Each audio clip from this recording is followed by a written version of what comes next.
किसी को भी कोई दायमी मैदे की बीमारी हो तो क्या वो आईबीएस होता है?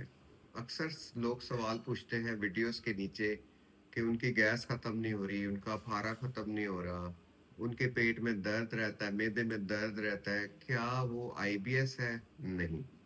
आईबीएस होने के लिए आपको कब्ज या मोशन, कभी कब्ज रहे कभी मोशन रहे, और आपकी ये और पेट में दर्द होना एक लाजमी फैक्टर है, और 3 महीने से ज्यादा ये अलामत रहनी चाहिए आईबीएस लेबल करने से पहले। और कोई बीमारी आपको नहीं होनी चाहिए खतरनाक मैदे की, तो उसको कहते हैं आईबीएस। और आईबीएस पूरे पेट की दर्द होती है आईबीएस में। लेकिन अक्सर मरीजों को जो अपने आप को आईबीएस लेबल किए बैठे हैं, उनको एक्चुअली आईबीएस नहीं है, उनको सिर्फ यहाँ दर्द है मैदे के ऊपर वाले हिस्से में।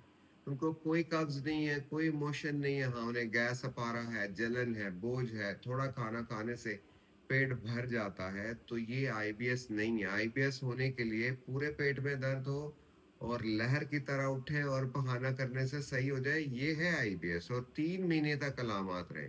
जिनको सिर्फ यहाँ पे दर्द और यहाँ पे बोझ और यहाँ पे जलन है, वो आईबीएस नहीं है, वो फंक्शनल डिस्पेप्सिया है। आप समझे, ये दायमी गैस अफारा की बीमारी है।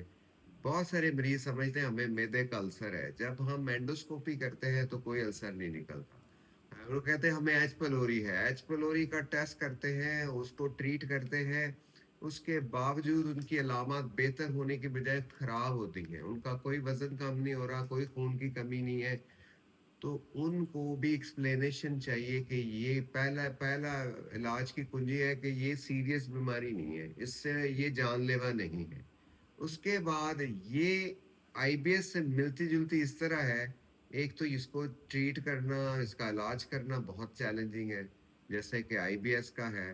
और इसमें भी माइंड गट कनेक्शन खराब होता है। इसमें भी 50% से ज्यादा लोगों को डिप्रेशन, एंजाइटी या माइंड का स्ट्रेस, वो उनका जब बहुत बढ़ जाता है तो उनका साथ ही स्टमक खराब कर देता है और स्टमक को स्लो कर देता है, जिससे आप थोड़ा खाना खाते हैं और आपका पेट फूल जाता है, आपको भारा हो जाता है, आपको डकार आते हैं, आप किसी महफिल में नहीं बैठ सकते, बड़े बड़े डकार आपको जहां मर्जी शुरू हो जाते हैं।